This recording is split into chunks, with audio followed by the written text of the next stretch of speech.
Pay-per-click, top pay-per-click campaign mistakes. So a show of hands, how many of you are doing pay-per-click? So some of you are doing pay-per-click. Okay. And how many of you are before today, somewhat familiar with pay-per-click? Okay, great. So you guys know what it is. I saw a lot of hands. A lot of you are familiar with pay-per-click, but you haven't done it. And maybe that's because it's really hard to find a good recommendation on whether or not you should do pay-per-click in addition and how much it's going to cost you. So as I mentioned before, you should start off. Somebody should give you a rough idea. It's going to be $5 a click. It's going to be $10 a click. And then you can quickly do the math. Does it make sense? Top mistakes. No weekly optimization. SEO actually works similarly as PPC does. You can turn on your pay-per-click account, and your click is going to be really expensive. So if you're not disabling keywords that aren't doing well, ads that aren't doing well, and so forth on a weekly basis, your cost per click will go up and will be quadruple what it is of maybe a competitor that's actually doing a managed pay-per-click campaign. Too few ads.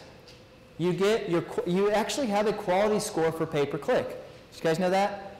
There's a quality score, and usually by default the column won't show. You have to actually enable the quality score column, but it will show you what your quality score is for your keywords and your ads. Based on how well you're updating and optimizing week to week to week is how well your account is ranked, is graded, and what your cost per click is. No A/B testing. We see this obviously. Anyone can turn on a pay-per-click account. If you're not actually testing different ads to see which ones perform better, cost per click is going to skyrocket. Too few keywords. Hey, Google's going to suggest it's really cool. They're going to suggest you keywords, and you can drag and drop keywords over. It's the same thing all the other guys are doing. So you have to look for not just niches, but you may want to target less common words, not the big boy terms. Because if you do what everybody else is doing and just go after the few big boy terms for pay-per-click, next thing you know, your budget's gone. You didn't have enough clicks for it to actually convert into business. No negative keywords. You actually can add negative keywords. So for example, you've got a quality product here. It's not free. You do not want the kind of people coming to your site that are searching for free XYZ. You can put in negative keywords, such as the word free, that says, if this person searches for anything that contains the word free, do not display my ad. And those are called negative keywords. And then poor quality score. We've seen some scenarios where we have to try everything possible. If the quality score is so bad, in some scenarios we actually have to create a new account, depending on the situation, because you can't get yourself out of the hole. You've been kind of graded all along. Yes, sir? Zero. No, it's you really can have like a 1 or a 2. So and again, it's graded from 0 to 10. Good question. So you can look at what your quality score is. No landing pages. SEO, complete strategy. Your pay-per-click also actually grades you for quality due to the relevancy of the page that your pay-per-click is linked to. So if you have different ad groups focusing on different things, they should actually go to different pages with content that's relevant to that ad. Increases your quality score, drives cost per click down. Most often when pay-per-click is just turned on, it just goes to the home page, and of course your cost per click is really high, and you're not really watching out for quality. And lastly, the budget's too low. We need to make sure that pay-per-click is going to be right for you. Did you guys know there are two pay-per-click networks, 2 places you can show up? So how many of you are familiar with the content network? 1 of you? 2, 3, 4, 5? Okay, awesome. Okay, this is what everybody's doing out there if they do pay-per-click. All your competitors are doing search, search PPC, search network. So you notice the ads at the top on the right-hand side? That's what everybody's doing, okay? If it is highly competitive, you still have a huge opportunity to do pay-per-click on the content network because less than 5% of people are still doing the content network. Huge opportunity for you to just hop onto it. It's literally cents on the dollar. It's dirt cheap. And it doesn't convert as highly as pure clicks do, but you get thousands of impressions, and we see a lot of those turn into business. And so that is, the content network is when we create a graphic, and this is in your pay-per-click Google account. We create graphics that Google automatically serves on thematically related websites. Thousands and thousands of thematically related websites, blogs, forums, whatever.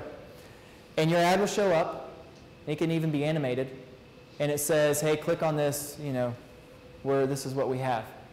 And that is the content network. So we can adjust budget to say, 50% of your budget goes to the search network, 50% goes to content network, and so forth.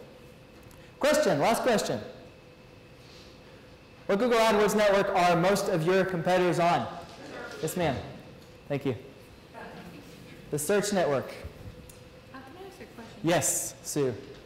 Are the rules different for Bing and Yahoo? Yes, they are. Bing is still not as smart. And so when we look at in the rules, yes. Bing has become a lot more sophisticated. Yahoo is Bing now. But what's funny is when we look at month-to-month ranking comparison reports, we often are asked, well, okay, it looks like I got great traction in Google and it's consistent, but why are my Bing rankings kind of still all over the place?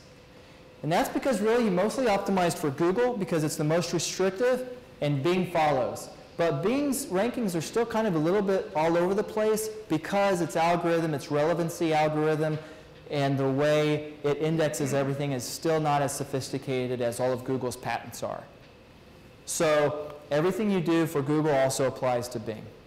So there's no special optimization? Absolutely not. Well, there is a sitemap you can do for Bing and Google that are distinctive, that are unique. When we kick off an audit process, the two files we find that most any website doesn't have on their site, it's at the root of your website. Unless you create it, it's not there. One is the Google sitemap file. It tells Google what pages you have. You can tell Google what pages are more important than others, right?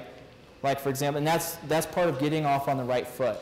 If your contact us page doesn't have any content, we don't really want to rank it. So your sitemap.xml file and robot.txt file are two files that we create that tell Google, that dictate how Google will place weight on the different parts of your website. You could have a beta directory on your site. When your website crawls, it crawls everything that's on there. And if you're not excluding certain things and you have a beta site, right there you could have two duplicate websites on your website, on your server, and not know it, and you'll never get traction. And lastly, we love to talk about our clients. We're all a really, really passionate team. On our site, something that we also did that's unique is we did a lot of video testimonials with a lot of our campaigns, and it's probably best to hear it from a different point of view, from the owner or the marketing person. So those are really neat to watch. Video testimonials and case studies.